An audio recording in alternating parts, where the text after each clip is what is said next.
Hey readers, welcome back. Today we will be reading The Bunny Who Found Easter by Charlotte Zolotow.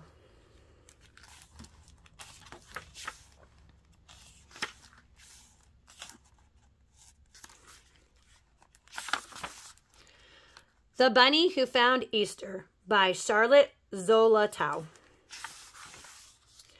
One day, a little bunny woke up from a long nap alone under a tall elm tree. He heard the silence of the woods around him and wanted other rabbits like himself for company. "Can you tell me where I will find other rabbits?" he asked the sleepy old owl in the elm tree. "Other rabbits?" said the owl. "Why, there are always rabbits at Easter." "Where is Easter?" asked the little bunny eagerly. But the old owl had dozed off to sleep again in the bright sun. "It must be some place to the east," thought the bunny, and he set off searching. It was a hot summer day. The leaves in the trees stood as still as a painting against the blue sky.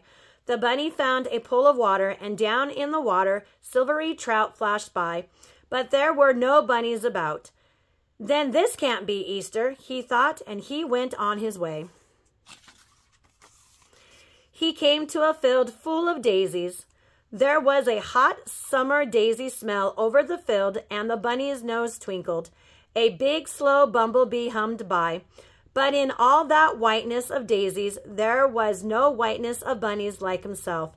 "This isn't Easter," the bunny said, and he went on.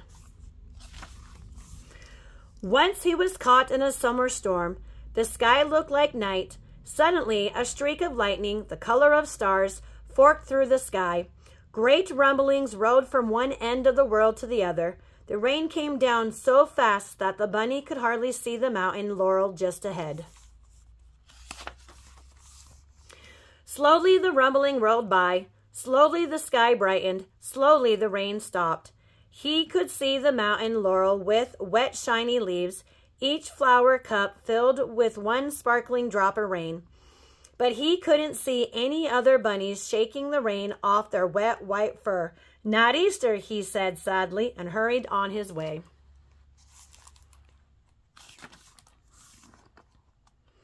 Summer was nearly over.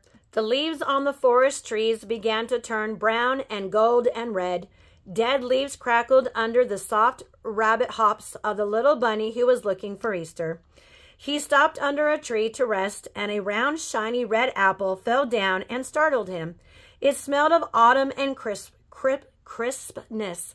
He took a bite with his two front sharp teeth. When he had crunched the apple to its seeds, he looked around and sighed. There wasn't another bunny to be seen. One day it began to snow. Soft white flakes drifted down from the sky, and the air was sharp and cold and still. When he hopped through the white drifts, he left little dark footprints in the snow. But no matter which way he hopped, his footprints never crossed other bunny footprints. The little bunny was alone in a world without rabbits. There were birds, little black sparrows like ink drops in the snow. Brown squirrels leaped about in the bare branches of the trees. Once he saw a whole family of deer slipping into the forest at dawn. But there wasn't another long-eared, pink-nosed, white furry rabbit like himself to be seen. "This can't be Easter yet," he thought, and his loneliness grew inside of him. That night, the bunny curled up in a hollow tree to keep himself warm out of the wind and sharp air. When he woke up the next morning, there was something different. It smelled. He quivered his nose and smelled hard. It smelled of wet growing things. It smelled of greenness and warm, soft sunlight. The little bunny felt sure he would come to Easter soon. In the forest, the black twigs had little tight curled green buds. The birds were singing high up in the trees as the bunny hopped ahead looking for Easter. Suddenly, he saw something in the muddy earth that made him stand perfectly still with excitement. Crossing in front of him and going into the woods where he had never been were little rabbit paw prints on the ground. He followed the paw prints very carefully down a hidden path. There, in a clearing, he saw someone small and white resting on a mossy bank.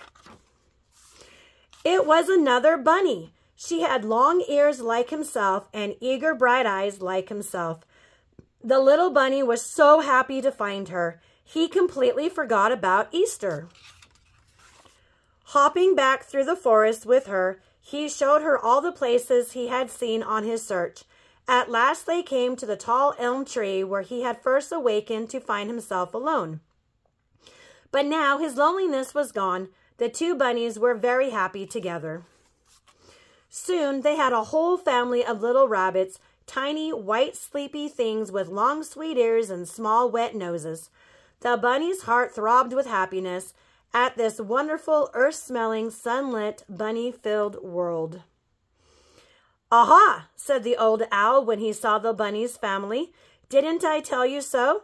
At Easter time, there are always rabbits." The bunny felt his little bunnies around him and the earth blooming beyond them and all things growing, and he understood at last that Easter was not a place after all, but a time when everything lovely begins once again. The end. Thank you for reading The Bunny Who Found Easter with me today. If you enjoyed this video, don't forget to read your favorite book to the like button. And if you haven't already done so, please subscribe. It really does help our channel out. I encourage you to read all that you can. Until next time, bye.